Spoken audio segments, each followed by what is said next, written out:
Good morning, all. Today we would be talking about what is management accounting. Before we start, let me introduce myself. My name's Arjun. I'm a chartered accountant. I've been teaching for CIMA BA2 paper for the last 5 years, and I have the highest global pass percentage for this particular paper. Uh, Now, before we go into it, we need to understand BA2 is the second paper of the certificate level. Now, the chapter what or the subject what we would be learning, management accounting, is going to be core paper of your management accounting course.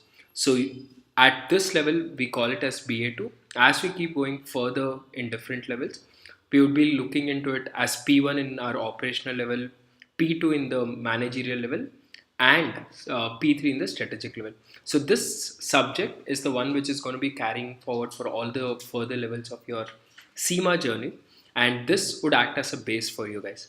So let's try understanding what is management accounting. Now, when I say management accounting, we need to understand what are the objectives of learning this chapter. In this chapter, we shall be covering on what is a management accounting, what's the difference between management accounting and financial accounting. We shall be looking into the different levels of organization and what are the various decisions taken. And we will also look into it what is CIMA, what are the different career options for CIMA into it. So let's get into the first definition. What is management accounting? Now, we need to understand before we go into management accounting, there are various accounting bodies. So, we say financial accounting, we have cost accounting, we have tax accounting, we have other accounting bodies. Now, what does financial accounting do? They prepare profit and loss account and balance sheet. Cost accounting, they identify the cost and fix up the selling price. Tax accounting is got to do with your tax laws. They find out how much tax do you have to pay. In the other category, we have environmental accounting, we have social responsibility accounting, all of this. When we come into management accounting, what does a management accounting deal with?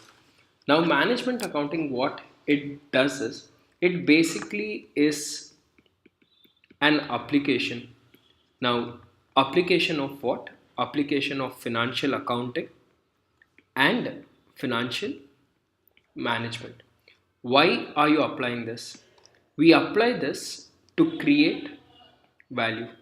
So, what is the role? Is to create, protect, preserve, and increase. So, management accounting, if you look into it, is dealing with application of financial accounting and financial management with the aim to create, protect, preserve, and increase value to various stakeholders.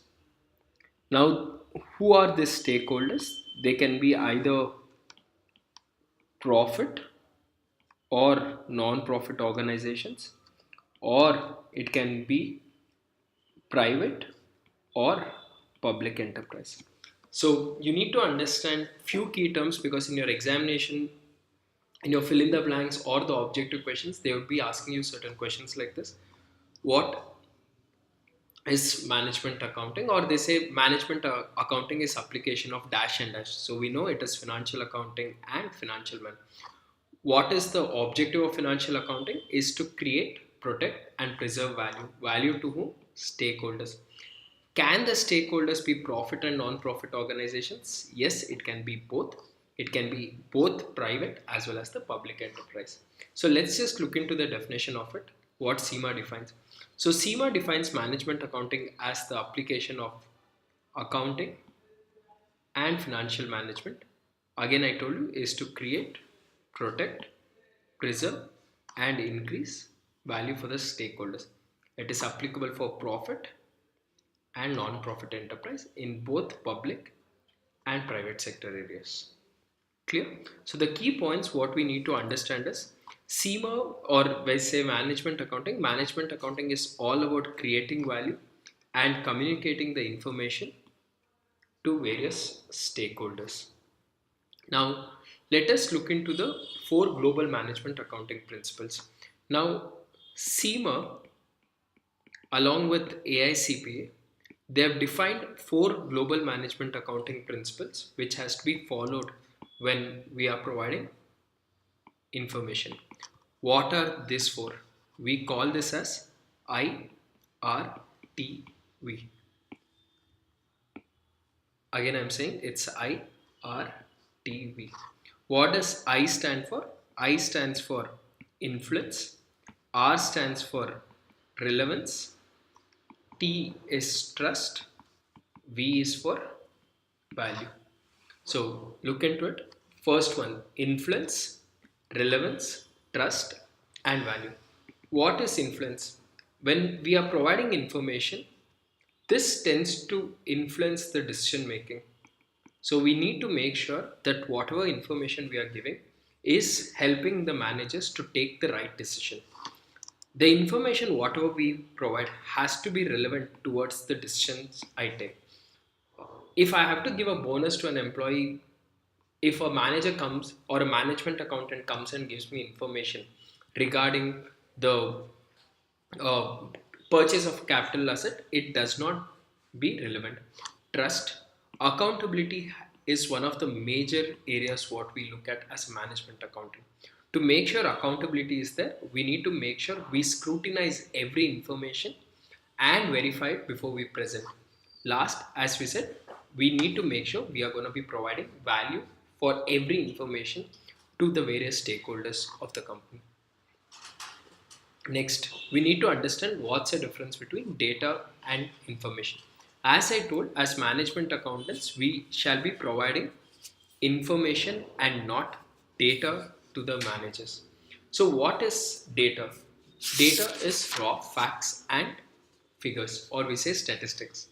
When we process this information, it becomes when we process this data, it becomes an information.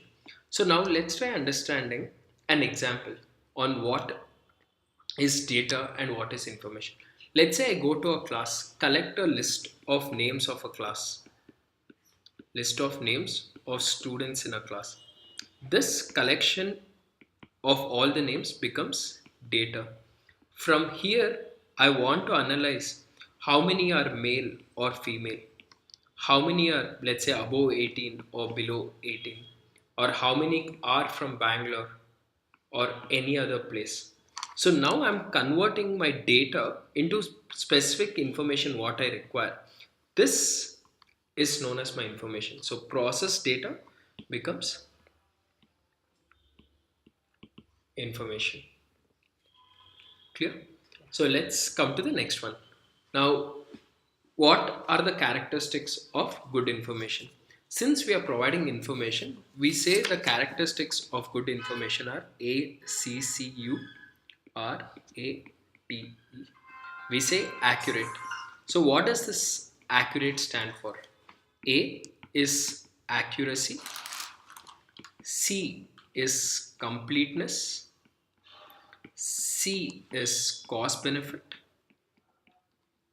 U understandability, R relevance, A authoritative, T is timely, and E is easy to use. So let's just look into it. Again, I said A C C U R A T E. So let's now look into it. What does each of this information mean?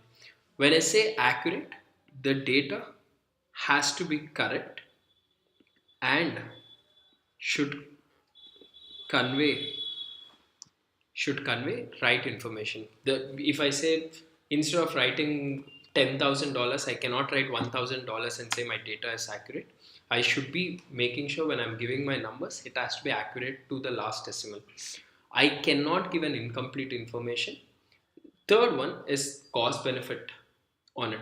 Now let's say for an example, I go to a tea shop guy and say, I can save 1 rupee of cost of making your tea, but to give this service, I require 10 lakh rupees. The tea vendor will say it does not make any sense. Rather, I would still prefer doing my process, whatever I'm currently doing, because to save or to get that information, I'm spending more than the benefit what I would be getting. Understandability, the date, since we are providing information to various people, it has to be in a format which is understandable. Relevant, I have already covered. Authoritative is owning the information. Authoritative is you need to own the information. So if anything goes wrong, the company can hold you liable for it. Timely information. If you look into it, let's say I want to go and make a presentation, or let's say I want to present it to the press at tomorrow 1 o'clock, and you send me data 2 days later, that means my information is not catering to the deadlines what I have.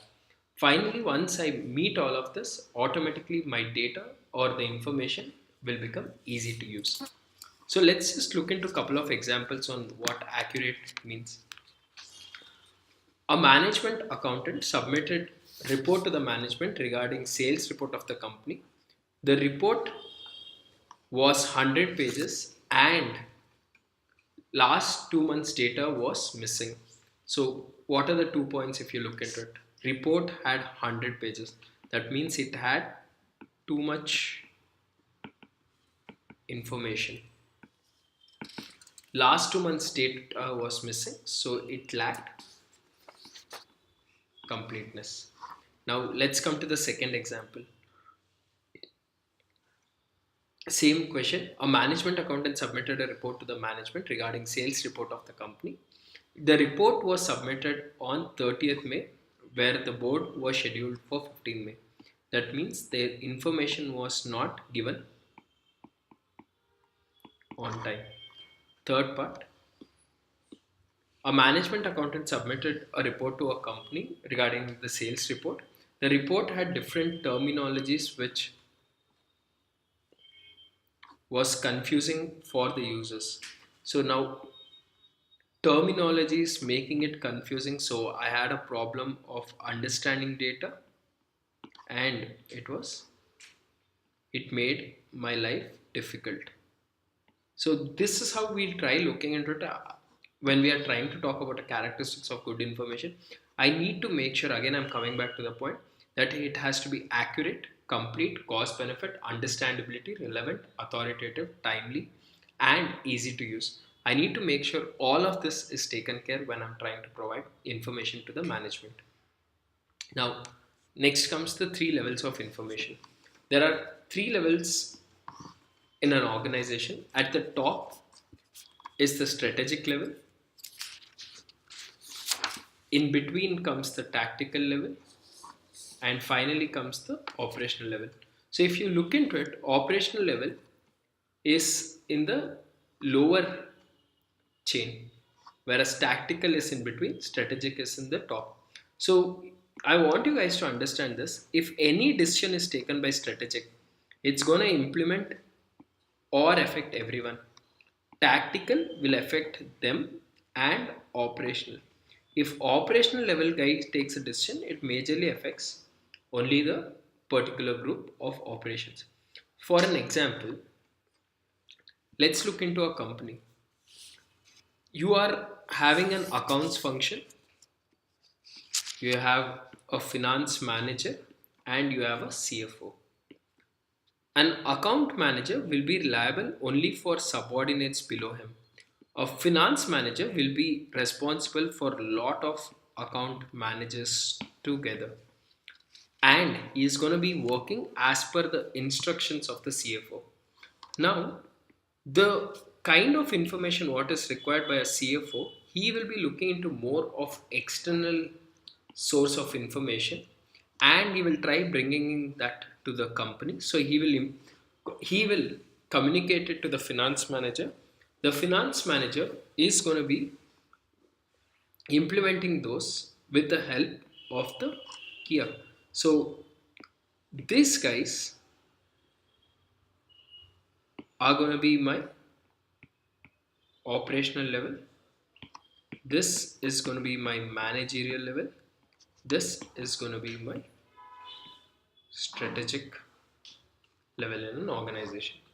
Now, I want you guys to see this table. So, as I said, operational level is with the lower, and the strategic is the top management, and whatever decision they take, it has small impact because it's going to impact only that particular group, whereas whatever decisions taken by the strategic level has a larger impact.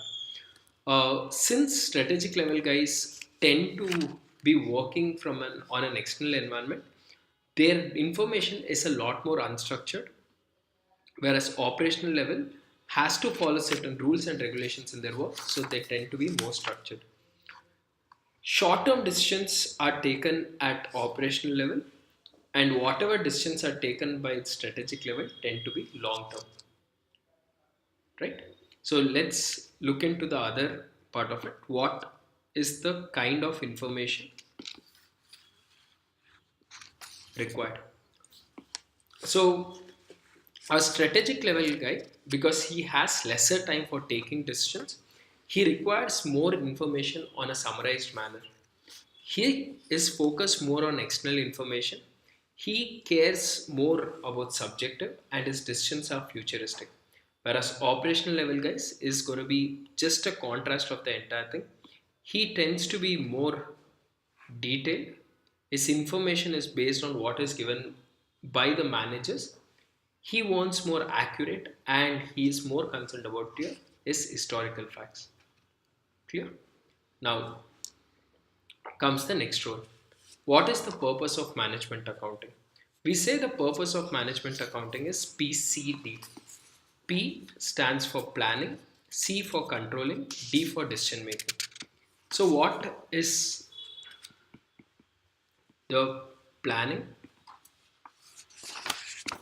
controlling, and decision making?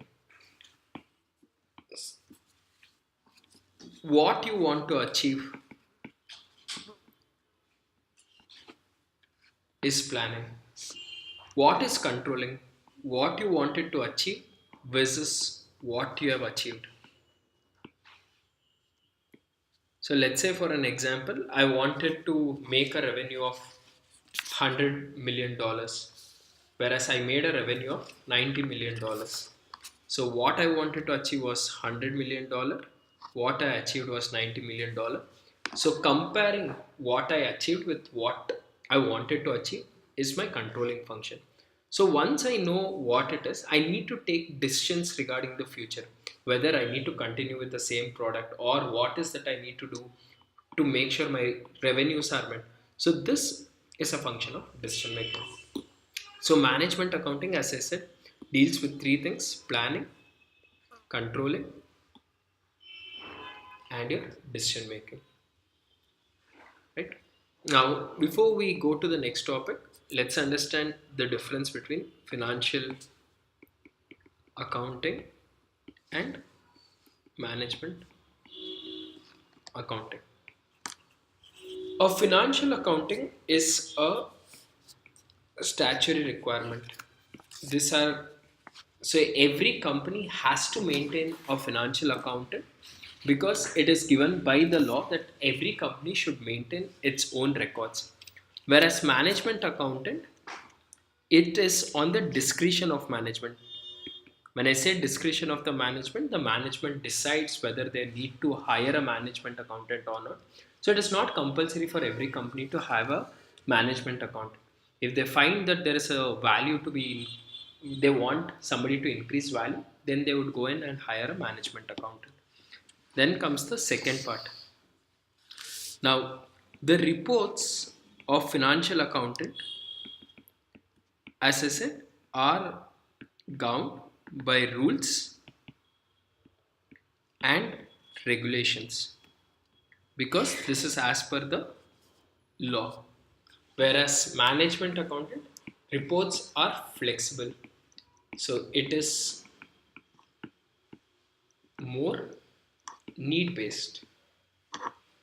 Now, whatever financial accountant makes a report, this is available for everyone. So when I say everyone, it is for both external and internal parties. That is for the every stakeholder. It can be either let him be part of the company or not.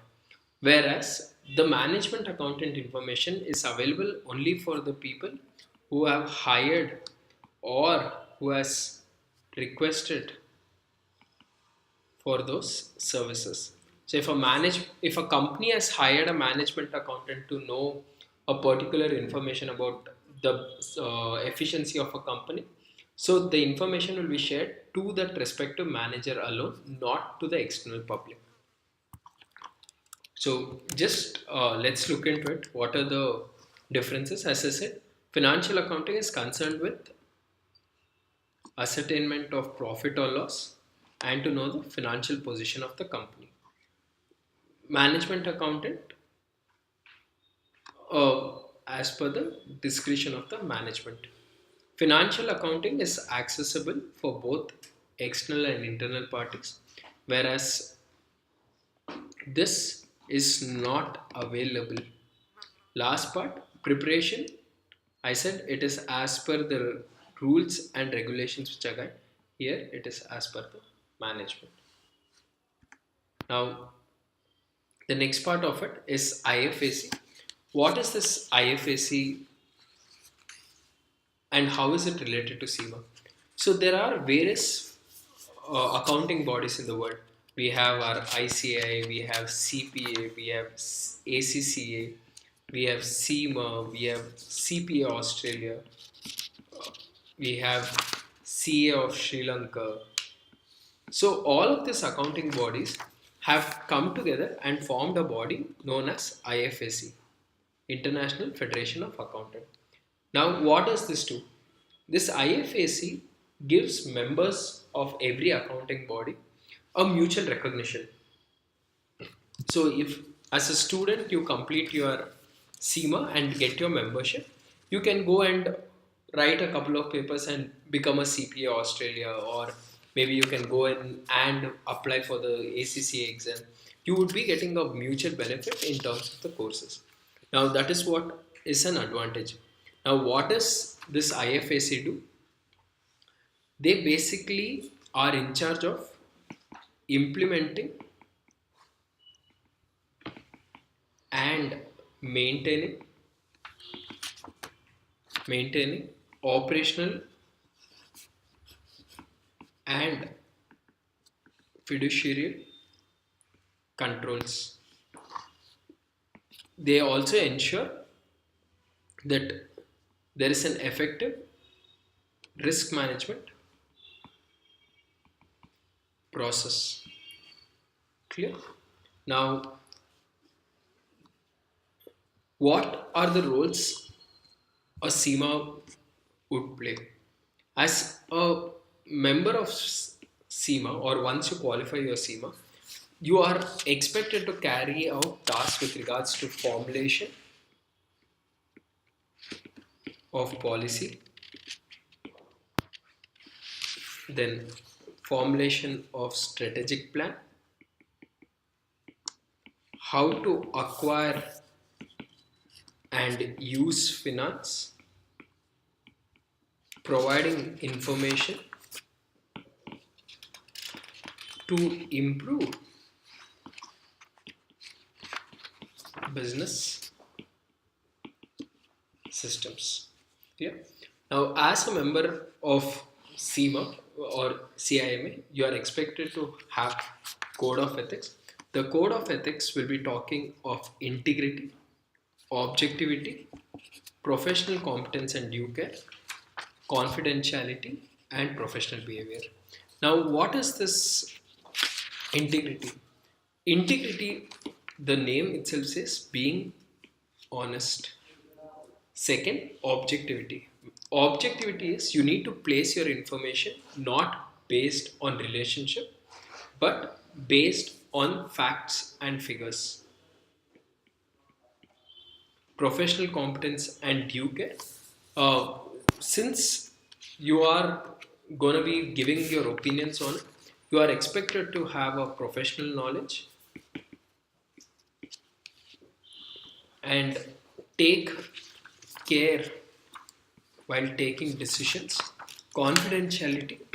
Any information what you get from the client, you are not supposed to share with other parties.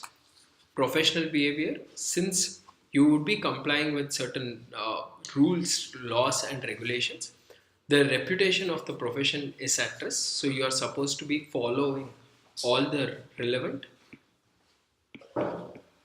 laws. Yeah.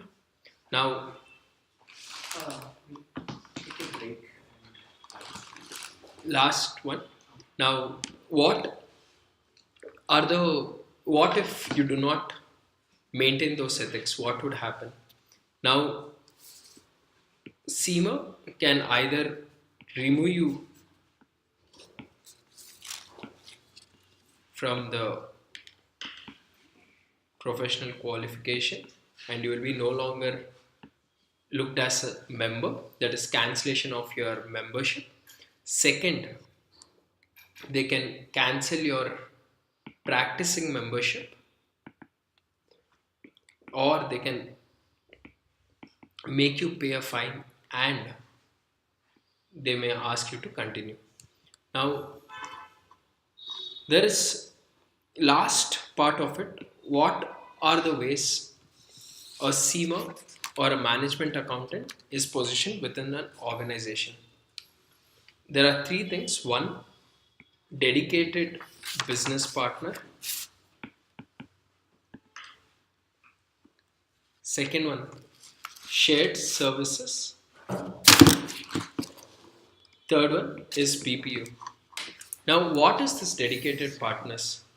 Now, let's try understanding this. Let's say an organization has different functions: marketing function, HR function, and finance or an accounting function. Now, each of them will have their own management accountants